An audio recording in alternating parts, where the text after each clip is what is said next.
picture this. You have one atom. You all know what an atom is. You took biology 1 as a freshman. One atom, something we as humans can't understand. We just theorize this. Now think of a neutron, part of an atom, even smaller. I want to talk about nuclear technology. Nuclear technology, in a nutshell, is taking that one atom, tiny, just let's say a dime, and an atom, an apple. It's taking a neutron, the dime, throwing it so hard and fast that it hits the apple, breaks the apple into two pieces, equal pieces, so splits it, and the seeds are, in comparison to the dime, neutrons. They break off, and you have neutrons. And it keeps going and going and going and breaking and breaking. And when that apple breaks, it's energy. And the energy is so great and so powerful that it's enough to heat a home for a day. That's one atom. And our bodies were made of quintillionth of an atom. So that's how crazy this is. But I want to talk to you about nuclear technology and how that all happens. I want to tell you that I am a reliable source. I researched all this from .orgs and .edus and .govs. So all this is sound facts and evidence. And I just want to, in my speech, get the point across of where it comes from, how we get it, and things like that. The way I'm going to present this to you today is through two parts broken into three pieces, if that makes sense to you. It's going to be past and future.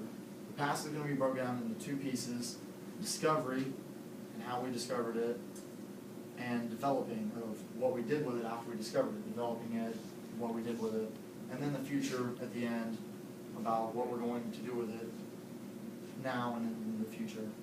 So I'm going to start off, I already hit base on this a bit. That's where I'm starting. This is fission. That was like the apple I talked about when it breaks in half. See, here's the apple and here's the dime. It breaks it in half and then it can spit out 2, 3, just depending on what the atom is, and it just keeps going, and that causes a chain reaction. Kind of hit on that right there. Now, the man who discovered this was Rutherford. You guys probably remember him from biology again. He was the first physicist to touch base on nuclear energy and the process of fission.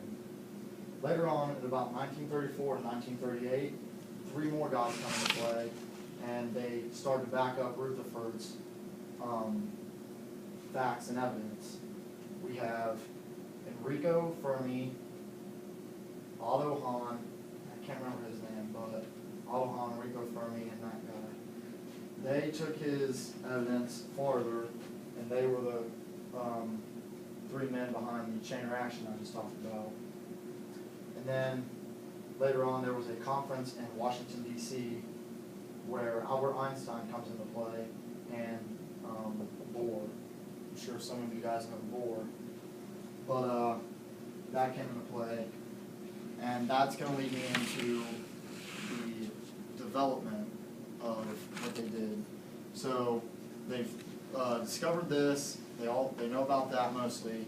Well, when these guys came into play, they started on the nuclear reactor, and what that is, it's this giant like tube pill-shaped thing. That right there, it's filled with water.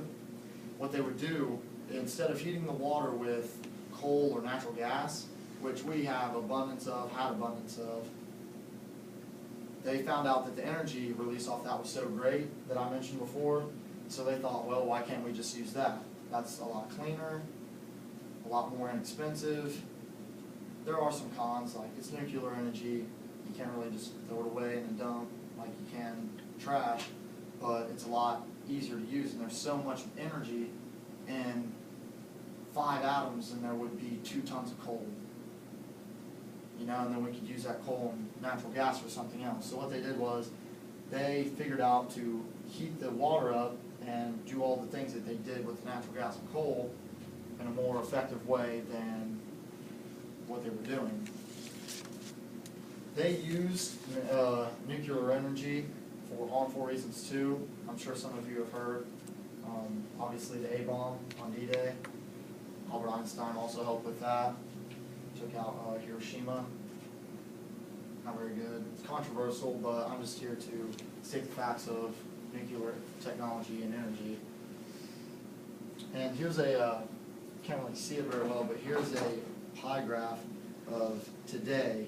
Yeah, I want to talk about today, what we're going to do with it and all that. This is a pie graph showing what we use and how much of it we use. Right now, in today's standing, we use about 19% of the things we fuel with energy. We use nuclear technology. We use reactors and power plants like this. Right now, we have approximately 13 to 15 nuclear reactors placed throughout the United States. Those are mostly placed on the Midwest area. By the year 2020, they plan on having at least 30 plus nuclear reactors set up to fuel most, if not all, of the country and stray away from natural gas and coal. Like I said before, to cleaner, safer, and that's what they plan on doing that with.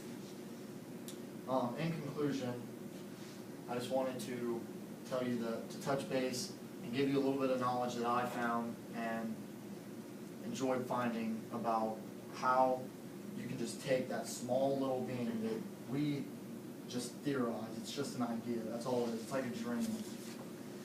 Like, you can only begin to imagine the concept of how something that's practically irrelevant is enough to heat a building like this over the fact of using tons and tons of coal or gallons upon gallons of natural gas that we circulate and funnel through the ground.